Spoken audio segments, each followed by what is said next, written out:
సునాదస్వరము మే 29. యెహోవాను నమ్ముకొనువాడు ధన్యుడు, యెహోవానికి ఆశ్రయముగా ఉండును. వాడు జలముల యొద్ద నాటబడిన చెట్టు వలె నుండును. ఇర్మియా గ్రంథము 17వ అధ్యాయము 7-8 వచనములు. మరి యెహోవాను నమ్ముకొని ఆయన్ని ఆశ్రయించేవారు పొందుకునే మేలు గురించి ప్రభు ఈ రోజున వాగ్దానం చేస్తున్నాడు. ఎవరైతే యెహోవాను నమ్ముకుంటారో వారు ధన్యులుగా జీవిస్తారు. యెహోవా వారికి ఆశ్రయముగా ఉంటాడు. మరి జలముల యొద్ద నాటబడిన చెట్టు ఏ విధంగా వేళ్ళు తన్నుచు మరి వెట్ట కలిగిన భయపడకుండా ఆకులు పచ్చగా ఉంటాయో, వర్షం లేని సంవత్సరంలో చింత నొందకుండా కాపు మానకుండా ఉంటుందో, అదేవిధంగా దేవుని ఆశ్రయించే వారి జీవితాలు ఉంటాయని ప్రభు బయలుపరుస్తున్నాడు. ఒక చెట్టు నీళ్ళ దగ్గర ఉన్నప్పుడు చుట్టూ వర్షం వచ్చినా రాకపోయినా ఎండ తగిలినా భయపడదు, మరి చక్కగా ఫలిస్తుంది. అదేవిధంగా దేవుణ్ణి ఆశ్రయించే వాళ్ళు చుట్టూ ఏ పరిస్థితులు ఉన్నప్పటికీ కూడా దేవునిపైన ఆధారపడి ఆయన నుండి శాంతిని, సమాధానాన్ని, సంతోషాన్ని, ఆశీర్వాదాన్ని పొందుకుంటూ అన్ని విషయాల్లో ఫలించే జీవితాలు కలిగి ఉంటారు.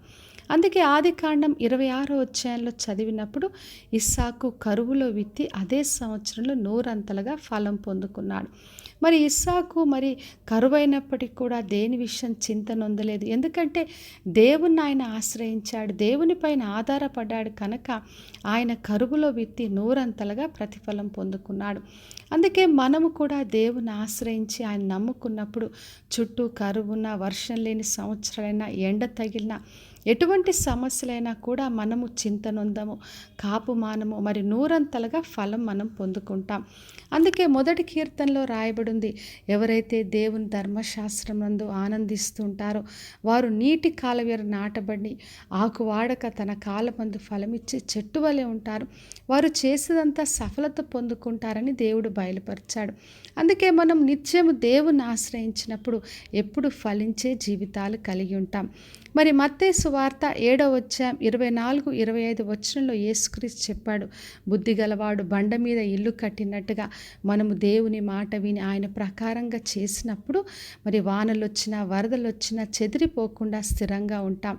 కాబట్టి నా ప్రియ సహోదరి సహోదర, మనము దేవుని ఆశ్రయించడం ద్వారా ధన్యులుగా జీవిస్తాం, అన్ని విషయాల్లో ఫలిస్తాం. కాబట్టి విశ్వాసంతో ఆయనను ఆశ్రయించి ఆయన ద్వారా గొప్ప మేలును పొందుకుందాం. ప్రార్థన చేసుకుందాం.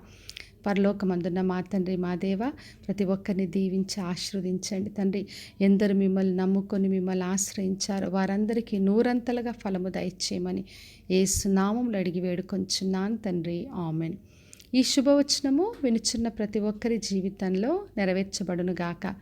నేను మీ ప్రియ సహోదరి మంజులాచరణ్.